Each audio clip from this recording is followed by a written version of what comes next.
So I want to give you guys an introduction to how we can write the equation for a parabola if we know the points where the parabola crosses the axes. In other words, how do we write a quadratic equation if we're given the intercepts? How can we find the equation of a parabola in standard or factored form?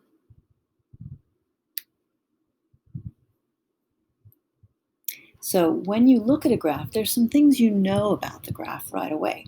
Looking at this parabola, we see it opens up. We can see where it crosses the x-axis, and we can see where it crosses the y-axis. Consequently, we know some things about its equation in standard form. We know, for instance, that the number in front of the x squared, the leading coefficient, it has to be a positive number. And that's because this parabola opens upward. With this particular example, we also know that the letter c, or the constant term in our standard form of the equation, has to be negative 15, because that's where this parabola crosses the y-axis. Our y-intercept tells us something about the constant in the equation. The roots, or where the parabola crosses the x-axis, tell us something about the factored form of the parabola. We know that because the parabola crosses at those places, if we plug those x values into the equation, the y value will come out to be 0. So we use the zero product property to work backwards. We know that if we plug in negative 5 or 3 in this example, the y would have to be 0. So we consider the factored form to have binomials that would be 0 if we plug those numbers in. In this case, if I plug negative 5 in to my first binomial, that one would be 0. This one would not, but it doesn't matter, because 0 times something would give me a y equal to 0, which is what we need. If I plug in the 3 that I got from over here, if I stick it in this second binomial, I'd have a 0 here. I'd have an 8 there, but that doesn't matter, because 8 times 0 is still 0. So if I plug a 3 into this equation, I would get 0. So the point 30 is on this parabola, and the point negative 5 is on this parabola.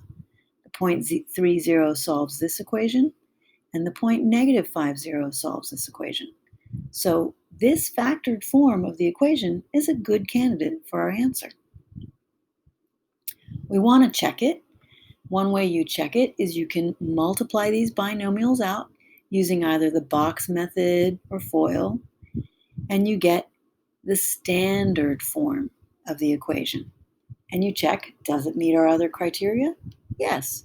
My leading term is positive, and my constant term, the c term, is the y-intercept from down here. So it works. Let's try another example. This one you should write down. Suppose you have this parabola where you know the x-intercepts are at negative 1 and at 7. In other words, if I plug in negative 1, my equation gives me a 0 value for y. And if I plug in 7, I would also get a 0 out for y.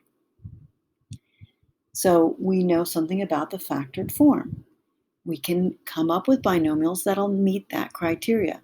If I put a 7 in here, I'll get a 0, so y would be 0. And if I put in a negative 1 here, this binomial will be 0, and so my y will be 0. So this point on my parabola, negative 1, 0, that point is negative 1, 0, it would work in the equation. And this point 7, 0 would also work in the equation. So this is a possible answer for the equation of this parabola. We multiply it out, again using either the box method or FOIL, and we check to see if other criteria are met. Yes, they are. My leading coefficient, in this case, is a 1. It's not written, but it's just no other number. It's a positive 1. So the parabola would have to open up, and our parabola opens up. And this tells me that this parabola should cross the y-axis at negative 7. Well, negative 5, negative 6, negative 7. Yes, my y-intercept is also correct. If I write these coordinates is 0, -7. If I plug in a 0 for the x's, my y value would be -7. So this works as the equation of this parabola. What's written here in purple is called the standard form of the equation. What's written here with the binomials is called the factored form of the equation. Let's try another one. I've given you a graph. Sometimes you're just given the points written down.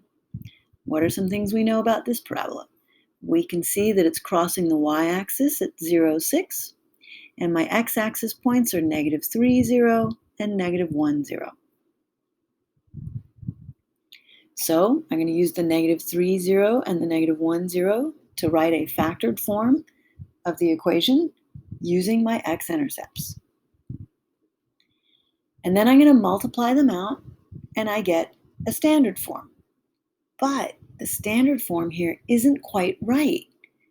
We want our y-intercept, that constant term, we wanted it to be a 6 because it's crossing up here at 6, at the point 0, 6. And we have a 3, not a 6. But luckily, it's really easy to fix. If we just multiply everything on the right-hand side by 2, you now have a 6.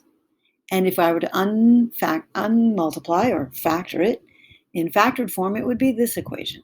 Still has the exact same x-intercepts, -3, -1, -3, -1. Those will work. But it does cross up here at 6. And you might notice that this parabola is just a little bit skinnier. That's because my leading term here is more than 1. What if I had x-intercepts and no graph? This will happen also. If I tell you the x-intercepts, you know the factors. You put those factors together, and then you use either box or FOIL to multiply them, and then you can get your y-intercept and check and see if that's the y-intercept you wanted to have. Just so you know where you're going with this, in Math 3, you will look at curves of a higher degree.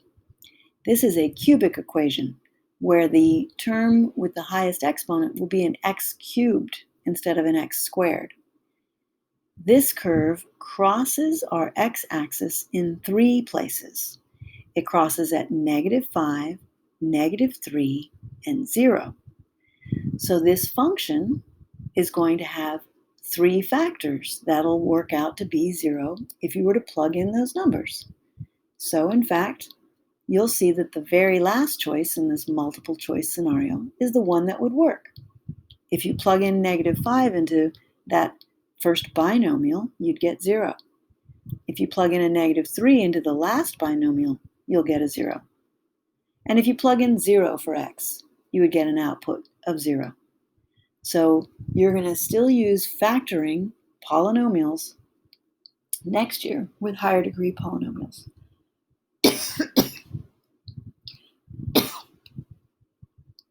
This one crosses at -1, 2, and 4. Can you tell which one of the choices would work?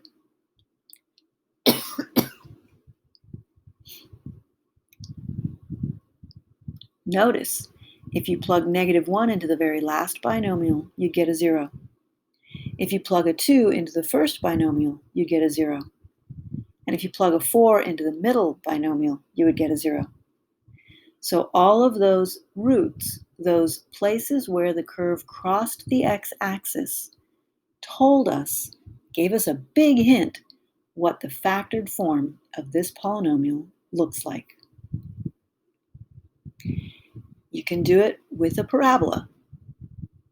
This one crosses at -2 and at 4. Which one would be the right answer? This one right here. If I plug in a -2, I get a 0. If I plug in a 4, I get a 0.